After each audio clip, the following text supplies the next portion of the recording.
बिस्मिल्लाहिर्रहमानिर्रहीम। अस्सलाम वालेकुम। मैं यासिर शाहिद उम्मीद करता हूँ आप सब लोग खैरियत से होंगे। अब्दुल्ला बिन जनान ने फौरन कुरैश को 100 दिरहम दिए ताकि बुतों की जो तौहीन हुई उसके बदले उनके नाम पर कुछ जानवर ज़िबा कर दिए जाएं। फिर वो हजरत बिलाल रजी अल्लाह अन्हा की तरफ बढ़ा। उसने उन्हें रस्सी से बांध दिया, तमाम दिन भूखा और प्यासा रखा। फिर तो यह उसका रोज का मामूल बन गया। जब दोपहर के वक्त सूरज आग बरसाने लगता तो उन्हें घर से निकाल कर तपती हुई रेत पर लेटा देता। उस वक्त रेत इस कदर गर्म होती थी कि अगर उस पर गोश्त का टुकड़ा रख दिया जाता तो वो भी भुन जाता था। वो इसी पर बस नहीं करता था, एक वजनी पत्थर मंगाता और उनके सीने पर रख देता ताकि वो अपनी जगह पर से हिल भी ना सकें। फिर वो बदबख्त उनसे कहता, अब या तो मोहम्मद की रसालत और पैगंबरी से इनकार कर और लात व इज़ा की इबादत कर, वरना मैं तुझे यहाँ इसी तरह लेटाए रखूंगा यहाँ तक कि तेरा दम निकल जाएगा। हजरत बिलाल रजी अल्लाह अन्हा उसकी बात के जवाब में फरमाते, अहद अहद, यानी अल्लाह ताला एक है, उसका कोई शरीक नहीं।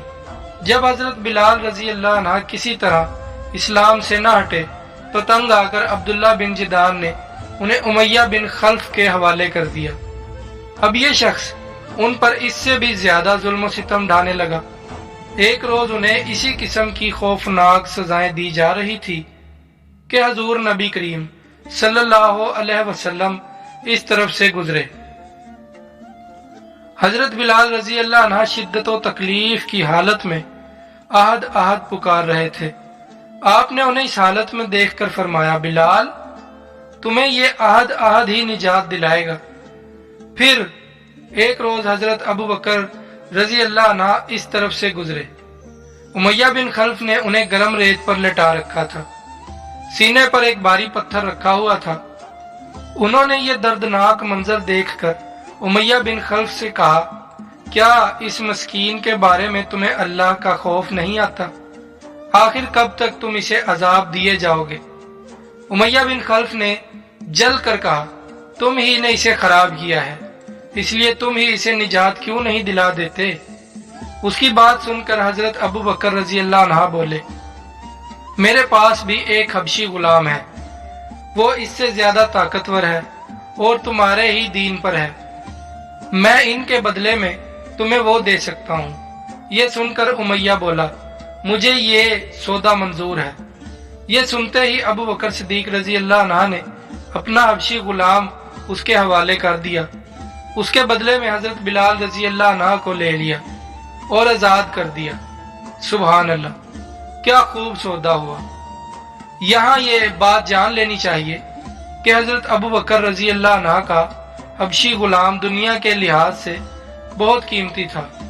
ये भी कहा जाता है कि उमैया बिन खल्फ ने गुलाम के साथ 10 औके सोना भी तलब किया था और हजरत अबू बकर सिद्दीक रजी अल्लाह अन्हा ने उसका ये मुतालबा भी मान लिया था। चनांचा आपने उसे एक यमनी चादर और कुछ सोना दिया था।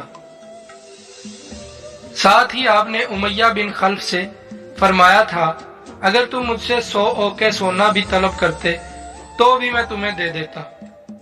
हजरत बिलाल रजी अल्लाह अन्हा के अलावा हजरत अबू बकर सिद्दीक रजी अल्लाह अन्हा ने और भी बहुत से गुलाम मुसलमानों को खरीद कर आजाद फरमाया था।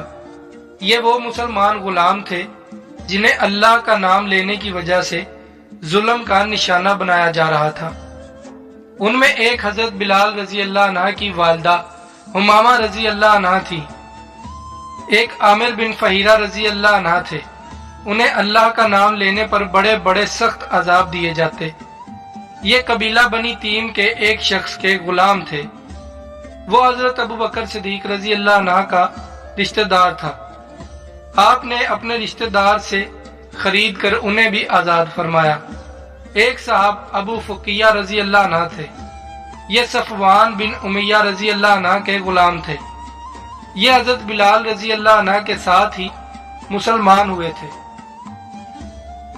सफवान बिन उमैया रजी अल्लाह अन्हा भी इब्तदा में मुसलमानों के सख्त मुखालिफ थे। वो फतह मक्का के बाद इस्लाम लाए थे। एक रोज उन्होंने हजरत अबू फुकैया रजी अल्लाह अन्हा को गर्म रेत पर लेटा रखा था। ऐसे में हजरत अबू बकर सिद्दीक रजी अल्लाह अन्हा उस तरफ से गुजरे।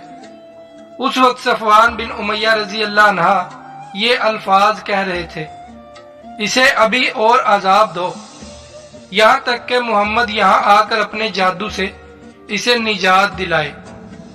हजरत अबू बकर सिद्दीक रजी अल्लाह अन्हा ने उसी वक्त सफवान बिन उमैया रजी अल्लाह अन्हा से उन्हें खरीद कर आजाद कर दिया।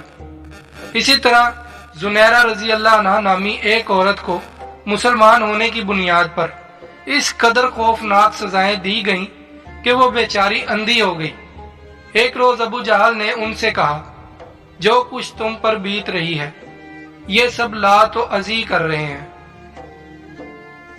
ये सुनते ही जुनैरा रजी अल्लाह अन्हा ने कहा, हरगिज नहीं, अल्लाह की कसम, लात व अज़ी ना कोई नफा पहुंचा सकते हैं और ना कोई नुकसान। ये जो कुछ हो रहा है आसमान वाले की मर्जी से हो रहा है। मेरे परवरदिगार को ये भी कुदरत है कि वो मुझे मेरी आंखों की रोशनी लौटा दे। दूसरे दिन वो सुबह उठी तो उनकी आंखों की रोशनी अल्लाह ताला ने लौटा दी थी। इस बात का जब काफिरों को पता चला तो वो बोल उठे, ये मोहम्मद की जादूगरी है। हजरत अबू बकर सिद्दीक रजी अल्लाह अन्हा ने उन्हें भी खरीद कर आजाद कर दिया। आपने जुनैरा रजी अल्लाह अन्हा की बेटी को भी खरीद कर आजाद किया।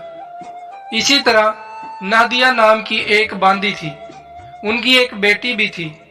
दोनों वलीद बिन मुगीरा की बांदियां थी। उन्हें भी हजरत अबू बकर सिद्दीक रजी अल्लाह अन्हा ने आजाद कर दिया। आमिर बिन फहीरा की बहन और उनकी वालदा भी ईमान ले आई थी। ये हजरत उमर के मुसलमान होने से पहले उनकी बांदियां थी। हजरत अबू बकर सिद्दीक रजी अल्लाह अन्हा ने उन्हें भी खरीद कर आजाद कर दिया। ईमान लाने वाले जिन लोगों पर जुल्म ढाए गए उनमें से एक हजरत खुबाब बिन अर्त रजी अल्लाह अन्हा भी हैं। काफिरों ने इन्हें इस्लाम से फेरने की कोशिशें की मगर ये साबित कदम रहे। इन्हें जाहिलियत के जमाने में गिरफ्तार किया गया था। फिर इन्हें एक औरत उम्मे अनमार ने खरीद लिया। ये एक लुहार थे। नबी अकरम सल्लल्लाहु अलैहि वसल्लम उनकी दिलजोई फरमाते थे, उनके पास तशरीफ ले जाया करते थे। जब ये मुसलमान हो गए और उम्मे अनमार को ये बात मालूम हुई तो उसने उन्हें बहुत खौफनाक सजाएं दी। वो लोहे का टुकड़ा लेकर आग में गर्म करती, खूब सुरख करती, फिर उसको हजरत खुबाब रजी अल्लाह अन्हा के सर पर रख देती। आखिर हजरत खुबाब रजी अल्लाह अन्हा ने आप सल्लल्लाहु अलैहि वसल्लम से अपनी मुसीबत का जिक्र किया तो आपने उनके लिए दुआ फरमाई। नबी अकरम सल्लल्लाहु अलैहि वसल्लम की दुआ के फौरन बाद उस औरत के सर में शदीद दर्द शुरू हो गया। उससे वो कुत्तों की तरह भौंकती थी। आखिर किसी ने उसे इलाज बताया कि वो लोहा तपा कर सर पर रखवाए। उसने ये काम हजरत खुबाब रजी अल्लाह अन्हा के जिम्मे लगाया। अगर वीडियो अच्छी लगी हो तो वीडियो को लाइक, शेयर, कमेंट, चैनल को सब्सक्राइब और बेल आइकन को लाजमी प्रेस कर दें ताकि आने वाली हर वीडियो का नोटिफिकेशन सबसे पहले आप तक पहुंच सके। अपना और अपने प्यारों का ख्याल रखिएगा। अल्लाह की अमान में। अल्लाह हाफिज।